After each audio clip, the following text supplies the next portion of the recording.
Ghost towns conjure up images of totally abandoned buildings, dilapidated streets, and total isolation. But that's not always the case. Some ghost towns are still holding on or trying to bounce back to the days of yore. Here are a few abandoned towns in America that some people still call home. Goodsprings, Nevada. Nevada and California are lousy with ghost towns. Former mining boom towns often fell quickly into disrepair during the gold rush of the mid-19th century and even well into the early 20th century. Most of these are historically protected or state parks and thus uninhabited. However, Goodsprings' proximity to Las Vegas and Hollywood has contributed to its survival into modern times. It's home to the Pioneer Saloon, thought to be the oldest and most authentic saloon in the southern half of the state. The village is most famous for being the site of actress Carole Lombard's death in a plane crash. Her husband, the eminent Clark Gable, stayed at the aforementioned Pioneer Saloon for hours in grief. Thurmond, West Virginia. Like most ghost towns, Thurmond had one thing keeping its residents afloat for years. Thurmond's railroad station led to a massive boom in travel and commerce in the previously isolated area. To accommodate them, the Dunglin Hotel was built across the river from Thurmond, which, at around 200 citizens, prohibited alcohol. The hotel quickly gained notoriety as a haven for gambling and partying, with balls and shows being held every week in the grand lobby and recreation rooms. According to Ripley's Believe It or Not, it was the site of the longest-ever poker game.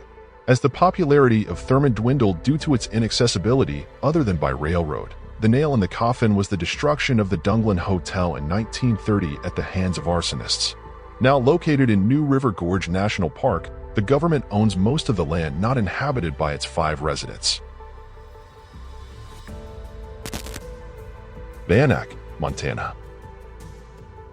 Back before Montana was a U.S. state, it was a territory inhabited by the Native American Bannack tribe. In 1892, gold was discovered nearby, and of course, Bannack became the place to be. So much, in fact, that it served as the capital city of the Montana Territory for 2 years. Harsh winters, crime, and its remote location doomed Bannack in the 20th century. There are still 12 people living there today. But don't worry, they have some fun. Once a year, the town has Bannack Days, where visitors can experience Bannack as it might have been in its heyday. Historical reenactments, faux mining, and authentic Western food draw hundreds of visitors to Bannack every summer.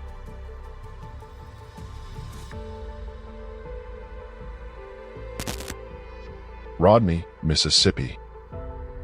At one point, this sleepy little hamlet was only 3 votes away from becoming the capital of the state. Even before that, the geography of the area made it ideal for crossing the raging Mississippi River, drawing Native Americans and eventually commercial boats through the location. In the 1830s, Rodney boasted the state's first opera house, as well as plenty of stores and restaurants. Unfortunately, in 1843, the population tanked due to a violent outbreak of yellow fever. But Rodney was able to bounce back, reaching its peak in the 1860s. Ultimately, it was the Civil War that ruined this steamboat town. Although the city itself didn't see any carnage, the war destroyed the surrounding land and, thus, the livestock and economy. Like most of the South, Reconstruction only furthered these trends, and today, the exact population isn't known.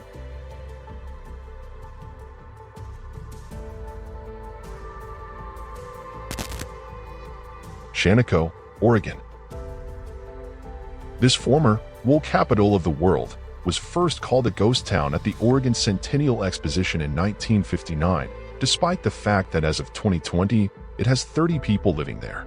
The area lost business when, in the 1960s, Oregon's railroads were updated with more direct routes to major cities, leaving Shaniko isolated. Home to a well-kept historical district, Shaniko becomes a respectable tourist attraction in the summers for those looking to explore a genuine ghost town. During this time, the municipality's small museum is open, along with its general store and other historical relics. Gary, Indiana. Like Cairo, Gary is not technically a ghost town, but it is in the process of becoming one. Actually, it's the 9th largest city in Indiana, with a population of almost 70,000. This sounds like a lot, but compare it with the city's peak population of 176,000 in 1960. What happened to cause the population to drop by 60%? Well, a lot of things. Gary was the magic city, just across the border from Chicago throughout the early 20th century.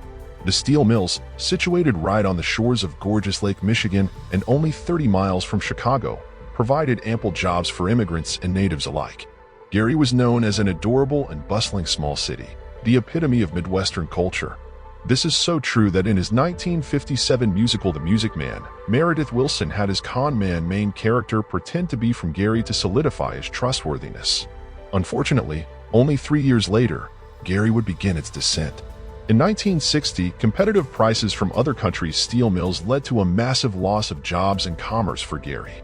Similarly to Cairo, Gary also experienced civil unrest throughout the 1960s due to racial tensions. 3,000 National Guardsmen were needed to restore order, and citizens were subjected to strict curfews and bans on gasoline and liquor.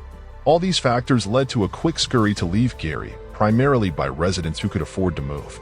Those who couldn't were left behind as the city deteriorated. In the 1950s, Gary was known as the City of the Century.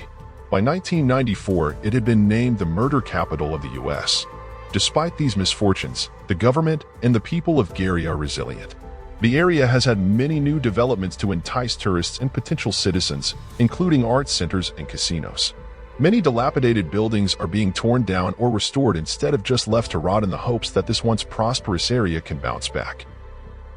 That's it for this video. If you liked it, please subscribe down below and let me know what you think. Thank you for watching, and I'll see you in the next.